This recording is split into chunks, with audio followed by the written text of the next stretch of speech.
Hi friends, good morning. Today I am going to start The Nightingale and the Rose, written by Oscar Wilde. 2021 TET సిలబస్లో ఒకటైన ఈ lesson the nightingale and the red rose మీకోసం నేను ఇప్పుడు start చేయబోతున్నాను.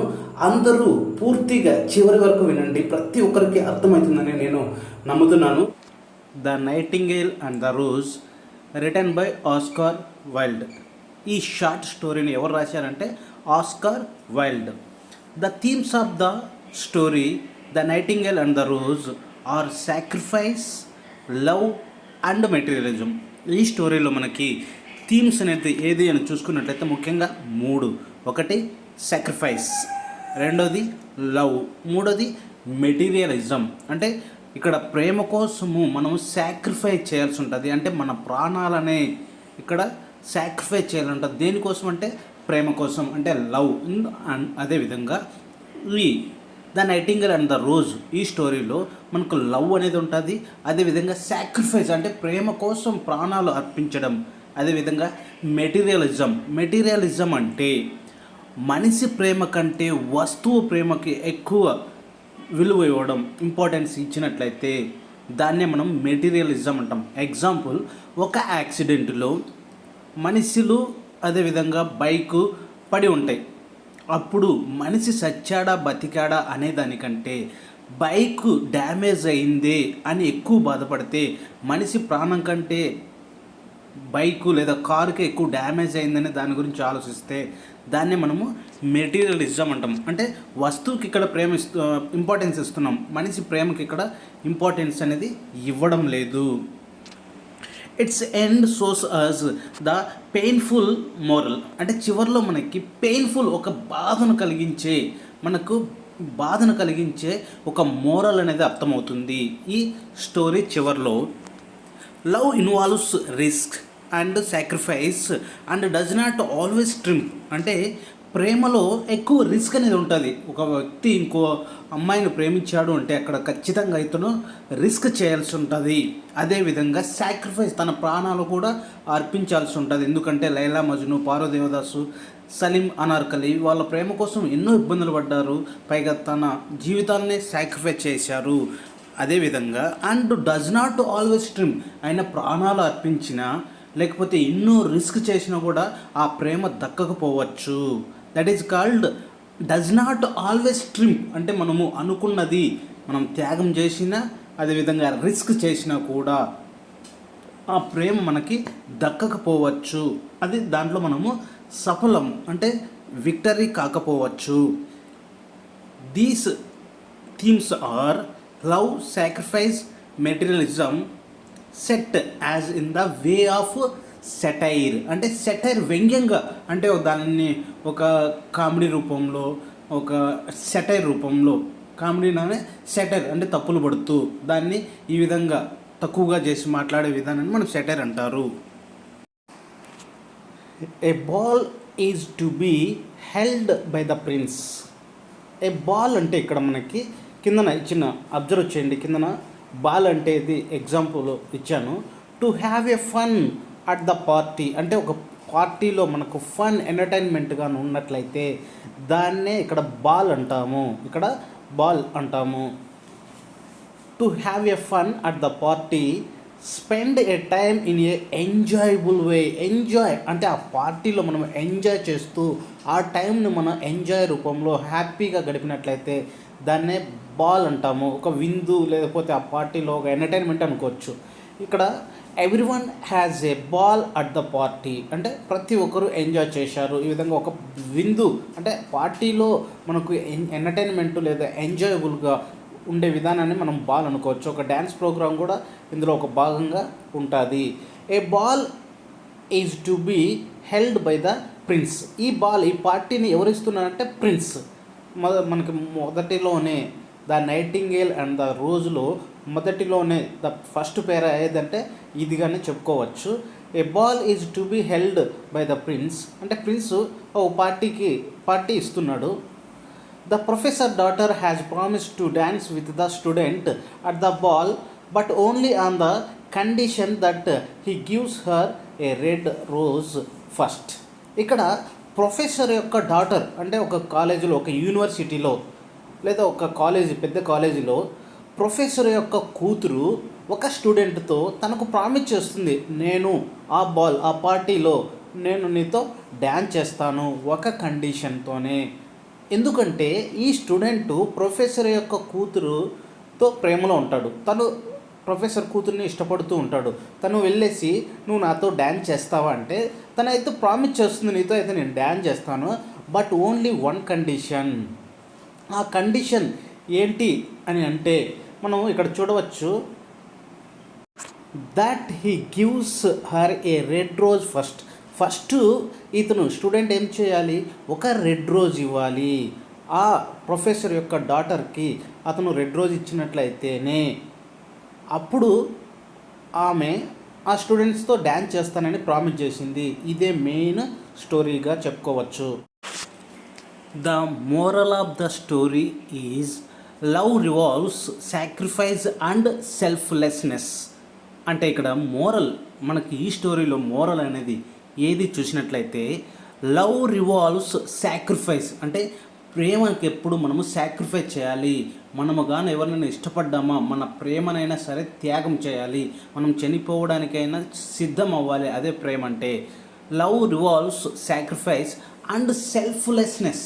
Self అంటే స్వార్థం అనేది ఉండకూడదు. ఎందుకంటే ఒక తల్లి తన బిడ్డపై ప్రేమ చూపిస్తుంది, అప్పుడు ఎటువంటి స్వార్థం అనేది ఉండదు. తను కడుపు మార్చుకొని కూడా, అంటే తినకన్నా కూడా తన బిడ్డ తింటే చాలు అని ఇక్కడ స్వార్థం లేని ప్రేమను చూపిస్తుంది. అదేవిధంగా ఒక ప్రియుడు తన ప్రేయస్ కోసము తన దగ్గర 100 రూపాయలే ఉన్నప్పటికీ అదే 100 తను ఖర్చు పెట్టుకునే కంటే తన ప్రేయస్కి 100 రూపాయలు ఖర్చు పెట్టే దాంట్లోనే సాటిస్ఫై ఉందని ఫీల్ అయ్యే విధానాన్ని మనము సెల్ఫ్లెస్నెస్ అంటాం. అంటే ప్రేమకి ఎప్పుడు సాక్రిఫైస్ ఉండాలి, అలాగే స్వార్థం లేని విధానం ఉండాలి, స్వార్థం అనేది ఉండకూడదు. అదేవిధంగా the nightingale symbolises goodness and virtue and sacrifice. ఇక్కడ మనకి the nightingale and the rose అని ఉంది కదా మెయిన్ టాపిక్ మనకి స్టోరీ నేము. ఇందులో ఆ నైటింగేల్ అనేది మనకు ఒక సింబల్గా నిలుస్తుంది. ఆ సింబల్ ఏంటి అన్నట్లయితే గుడ్నెస్ అంటే ఒక మంచితనం, మంచివాడు అంటే ఎలా ఉండాలి, మంచిది అంటే ఎలా ఉండాలి, ఈ నైటింగేల్ని మనం సింబల్గా తీసుకోవచ్చు. Virtue and sacrifice. ఇక్కడ వర్చ్యూ అంటే మనము గుడ్ బిహేవియర్ అంటే ఇక్కడ మంచితనము, అదేవిధంగా బిహేవియర్లో గుడ్నెస్, ఆ విధంగా సాక్రిఫైస్ అంటే తన ప్రాణాలనే ఒకరి కోసము సాక్రిఫైస్ చేయడం. చివరికి ఈ స్టోరీలో నైటింగేల్ అనేది సాక్రిఫైస్ చేసి తను ప్రాణాలు కోల్పోవడం అనేది జరుగుతుంది. అదేవిధంగా మనకి సాక్రిఫైస్కి సింబల్ ఏది అనే క్వశ్చన్ అడిగే అవకాశం ఉంది. మీరు నైటింగేల్ అని చెప్పాలి.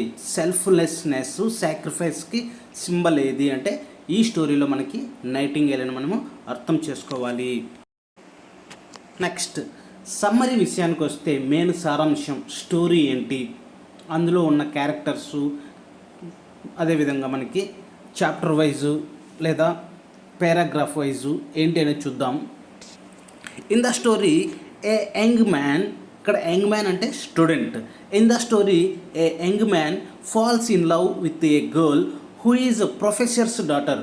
అంటే ఇక్కడ ఒక యంగ్ మ్యాన్, ఒక స్టూడెంటు ప్రొఫెసర్ యొక్క కూతురు, ఆ అమ్మాయితో ఇతను లవ్లో పడడం అనేది జరుగుతుంది. Falls in love with a girl. అతను ఇక్కడ స్టూడెంట్ ప్రేమలో పడతాడు ఎవరితో అంటే ఒక అమ్మాయితో. ఆ అమ్మాయి ఎవరు అంటే ప్రొఫెసర్ యొక్క డాటర్, ప్రొఫెసర్ యొక్క కూతురు. The young student ask the girl to dance with him in the party. ఆ స్టూడెంట్, ఆ యంగ్ మ్యాన్ ఆ అమ్మాయిని అడుగుతాడు నాతో డ్యాన్స్ చెయ్యి పార్టీలో అని. The young student ask the girl to dance with him in the పార్టీలో నాతో డ్యాన్స్ చెయ్యి అని ఆ స్టూడెంట్ అమ్మాయితో అడగడం అనేది జరుగుతుంది. Then the girl ask him if he can find her a red rose. అప్పుడే ఆమె ఆ గర్ల్ అతనితో ఈ విధంగా అంటుంది, if he can find her a red rose, నా కోసం ఒక రెడ్ రోజ్, ఒక రెడ్ రోజా పువ్వు తీసుకొని వస్తే that she will attend with him, అప్పుడు నేను నీతో డ్యాన్స్ చేస్తాను. ఇక్కడ కండిషన్ ఏంటి, నువ్వు రోజా పువ్వు తెస్తే అప్పుడు నేను నీతో డ్యాన్స్ చేస్తాను అనేది అప్పుడు ఆ అమ్మాయి ఆ స్టూడెంట్తో అంటుంది. It is a hard target for the boy because it is winter season. ఇది చాలా హార్డ్ టైం. ఎందుకు అంటే అది మనకు వింటర్ సీజన్లో మనకు రోజా పువ్వులు దొరకడం అనేది చాలా కష్టం. ఆ సీజన్లో మనకి రోజా పువ్వులు అనేది పెద్దగా దొరకవు. మనకి అవి దొరకాలి అంటే ఆ సీజన్లో కష్టమని సో మనం ఇక్కడ అర్థం చేసుకోవచ్చు. It is a hard target for the boy because it is winter season. The boy go to garden to search for the rose. Anyway తను అడిగింది కదా, నాకు రోజా పువ్వు తెస్తే, అది రెడ్ కలర్లో ఉన్న రోజా పువ్వు తీసుకొని వస్తే నేను నీతో డ్యాన్స్ చేస్తానని చెప్పింది కదా, ఎనీవే దొరుకుతుందేమో తోటలోకి వెళ్ళి చూస్తే అని తను the student goes to garden, ఆ గార్డెన్కి వెళ్ళడం అనేది జరుగుతుంది. But the boy finds that no red rose is in any garden.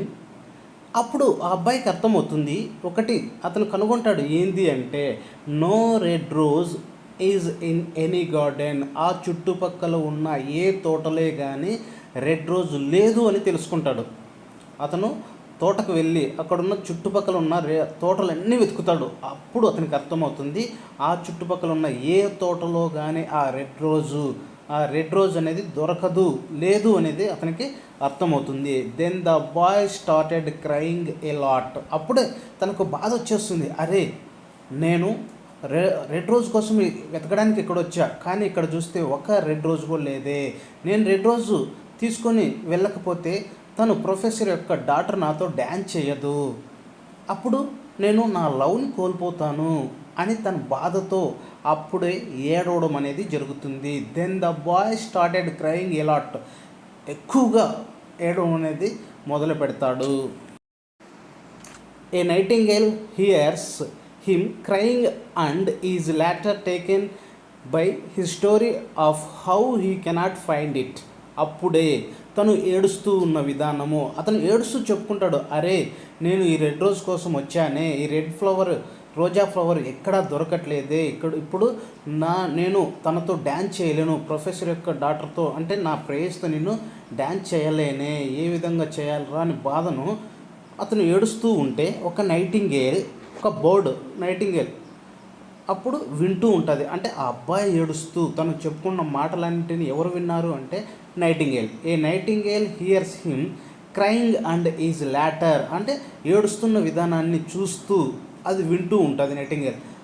Is later taken by his story of how he cannot find it. అప్పుడే తను అర్థం చేసుకుంటుంది, అరే ఆ అబ్బాయి ఈ తోట అన్నిటికీ వెతికాడు కానీ ఇతనికి ఏ రోజా ఫ్లవర్ కూడా అంటే రెడ్ రోజ్ అనేది ఇతనికి దొరకలేదే అన్న స్టోరీ తనకి అర్థమవుతుంది. అంటే ఇక్కడ రోజా ఫ్లవర్ అనేది ఆ అబ్బాయికి దొరకలేదు అన్న విషయము ఎవరికి అర్థమవుతుందంటే ఇక్కడ నైటింగేల్కి అర్థమవుతుందని మనము గ్రహించవచ్చు. The nightingale goes to tree to bring A red rose for the boy. అప్పుడే ఆ విన్న తర్వాత ఆ పిల్లవాడు ఏడుస్తూ ఉన్నప్పుడు ఆ నైటింగేల్ ఉంటుంది, ఆ పిల్లవాడి యొక్క మొత్తం స్టోరీ తెలుసుకొని అతడు రోజా ఫ్లవర్ కోసం వచ్చాడు, రెడ్ రోజ్ కోసం వచ్చాడు, కానీ అతనికి రెడ్ రోజ్ అనేది దొరకలేదు అని తెలుసుకున్న ఈ నైటింగేల్ ఏం చేస్తుంది, the nightingale goes to tree to bring A red rose for the boy. ఆ పిల్లవాని కోసం రెడ్ రోజును వెతకడానికి ప్రతి చెట్టు తిరుగుతుంది. But it is winter season, so not at all A tree produced A red rose. అప్పుడు నైటింగేల్ కూడా అర్థమవుతుంది ఇది వింటర్ సీజన్, అందుకనే ఈ వింటర్ సీజన్లో ఏ చెట్టు కూడా ఆ రెడ్ రోజుని అవి ప్రొడ్యూస్ చేయలేకపోతున్నాయి, అంటే ఏ పువ్వు కూడా పోయడం లేదు అన్న విధానం నైటింగేల్ కూడా అర్థమవుతుంది. ఇంకా అప్పుడు ఏం చేస్తుంది నైటింగేల్ చూద్దాం. The nightingale says the story of the boy with lizard and butterfly. ఇక్కడ నైటింగేల్ ఆ అబ్బాయి యొక్క స్టోరీ అంటే తను క్రయింగ్ చేస్తూ చెప్పినదంతా విన్న తర్వాత లిజర్డ్ అదేవిధంగా బటర్ఫ్లైతో ఈ నైటింగేల్ ఆ అబ్బాయి స్టోరీ అంతా చెప్తుంది. Then they make fun of the story. వాళ్ళు ఏం చేస్తారు, దే అంటే ఇక్కడ మనకి లిజర్డ్ బటర్ఫ్లై వాళ్ళంతా ఎగతాళి చేస్తారు. ఏంటి ఒక రోజా ఫ్లవర్ కోసం ఇంతగా ఒక ఏడవల్ల ఒక అబ్బాయి ఏంటి స్టోరీ అని వాళ్ళు ఒక ఫన్ ఎగతాళి చేయడం అనేది జరుగుతుంది. నైటింగేల్ కూడా కొద్దిగా బాధపడుతుంది. అయినా పోన్లేని మళ్ళీ next after searching many places the nightingale finds the solution to get a red rose. So ఈ విధంగా నైటింగేలు వివిధ ప్రదేశాలను అంటే నార్త్, సౌత్, ఈస్ట్, వెస్ట్ అనే డైరెక్షన్ లేకుండా ప్రతి గార్డెన్, ప్రతి ప్లేస్కి, ప్రతి చెట్టు దగ్గరికి వెళ్ళి అడుగుతుంది. కానీ ఎక్కడే కానీ రెడ్ రోజ్ దొరకపోవడంతో చివరగా ఒక సొల్యూషన్ అనేది, ఒక సమస్యకు పరిష్కార మార్గం ఎలాగో ఇక్కడ దొరకపోవడంతో ఒక సొల్యూషన్ అనేది నైటింగేల్కి రెడ్ రోజ్ గురించి వస్తుంది. అది ఏది అంటే ఒక వైట్ రోజా ఫ్లవరు అంటే తెల్ల పూలు పూసే రోజా చెట్టు చెప్తుంది, నీకు రెడ్ రోజ్ కావాలనుకుంటే ఒక పని చేయవలసి ఉంటుంది అని చెట్టు చెప్పడంతో ఆ సమస్యకు అంటే రెడ్ రోజు కావాలి అన్న ఆ సమస్యకు ఒక పరిష్కార మార్గం అనేది ఇక్కడ దొరుకుతుంది. Next the nightingale flies to the rose tree and allows the thorn to pierce her. Nightingale white rose చెట్టుపైకి ఎగిరి థార్న్ టు పియర్స్ హర్ తన హార్ట్కి, థార్న్ అంటే ముళ్ళు, తన హార్ట్కి ఆ చెట్టు యొక్క ముళ్ళు రంధ్రం చేసి అంటే ముళ్ళు తన హార్ట్కి గుచ్చుకునే ఈ విధంగా చేస్తుంది. Next she sings about the love through night. She sings about the love through night అంటే మొత్తం నైట్ అంతా, ఒక రోజు నైట్ అంతా తను తన హార్ట్కి ఆ రంధ్రం చేసి, ఆ ముళ్ళుతో రంధ్రం చేసి బ్లడ్ ఆ పువ్వుపై పడేటట్లు చేస్తూ నైట్ అంతా ఆ లవ్ సాంగ్ అనేది పాడుతూ ఉంటుంది. అది మూన్కి, చంద్రునికి, మూన్ అనేది చాలా ఇంపార్టెంట్ గుర్తుపెట్టుకోండి. మూన్కి తను పాట పాడుతుంది. పైగా తన యొక్క హార్ట్ నుంచి బ్లడ్ కారుతూ ఆ పువ్వుపై పడే విధంగా.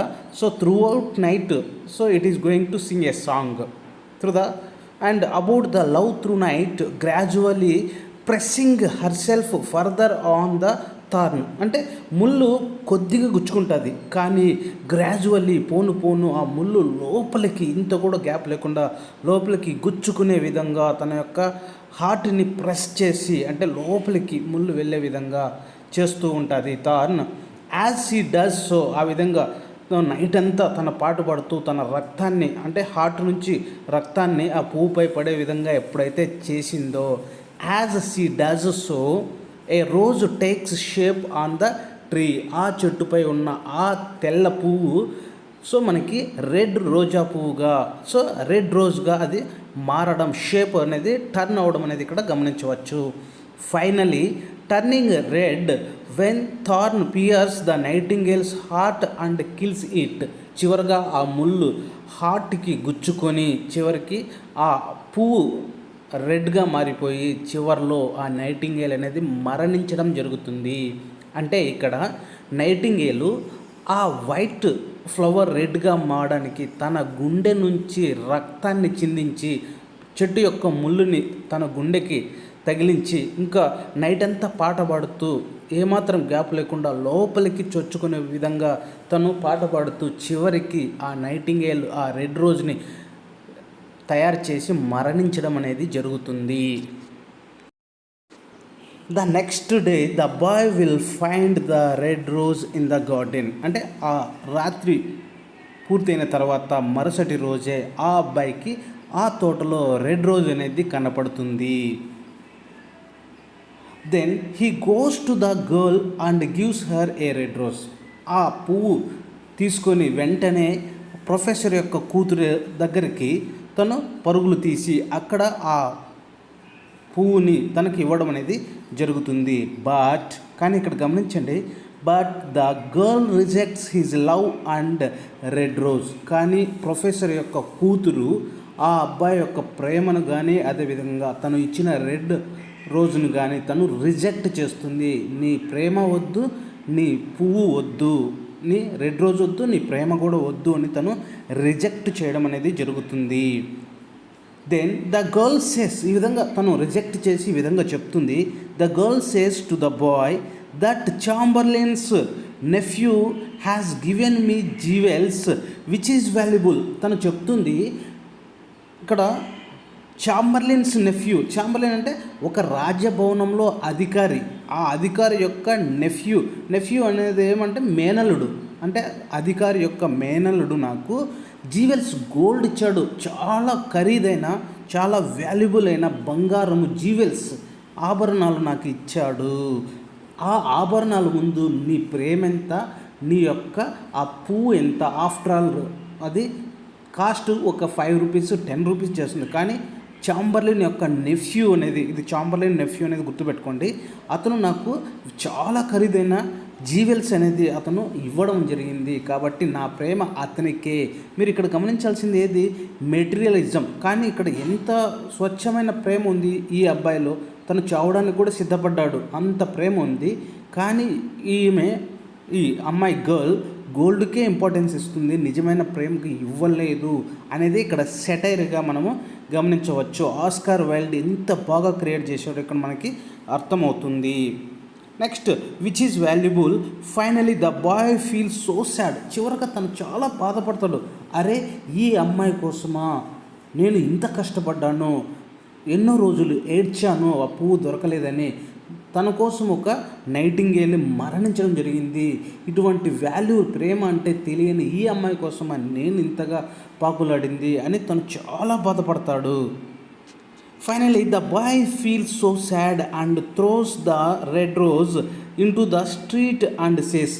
అప్పుడే తన కోపం వచ్చేస్తుంది, చాలా బాధ వేస్తుంది. తన చేతిలో ఉన్న రోజా ఫ్లవర్ని తను అక్కడే ఉన్న వీధిలోకి అలా విసిరి పడేస్తాడు. Rose in the street and says what a silly thing love.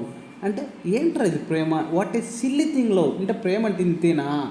అంటే ప్రేమ అంటే ఖరీదైన వస్తువులకి, ఖరీదైన మనుషులకి, లేదా రిచ్ పర్సన్కేనా నాలాంటి నిజమైన వాళ్ళకి ప్రేమ కాదా? What a silly love thing it is. ఈ విధంగా తన చివరగా ఈ మాటలతో ఈ స్టోరీ ఎండ్ అవుతుంది. మీరు గమనించవలసింది ఏంది? సో ఇక్కడ మనకి ఆ గర్ల్ ఏం చెప్తుంది, ఆ అబ్బాయి తన యొక్క ఇంటెన్షన్ ఏంటి, నైటింగేల్, ఈ 3 క్యారెక్టర్స్ ఎవరు ఏ యొక్క పాత్రను పోషించారు, ప్రతిదీ మీరు లైన్ టు లైన్ ప్రతిదీ ఏ క్వశ్చన్ అడిగినా కూడా అబ్జర్వ్ చేసి ఆ క్వశ్చన్ టు ఆన్సర్ అనేది చేయడానికి మీరు సిద్ధంగా ఉండాలి. కాబట్టి మీరు any lesson, any grammar part 100% preparation అనేది అవసరం. క్వశ్చన్ ఏ విధంగా వస్తుంది ఎవరికి తెలియదు. కాబట్టి మనకు 100% నాలెడ్జ్ ఉంటే క్వశ్చన్ ఎలాగ నేర్చుకొని మనము ఆన్సర్ చేయగలము. సో ఆ విధంగా మనం ప్రిపేర్ అవ్వాలి.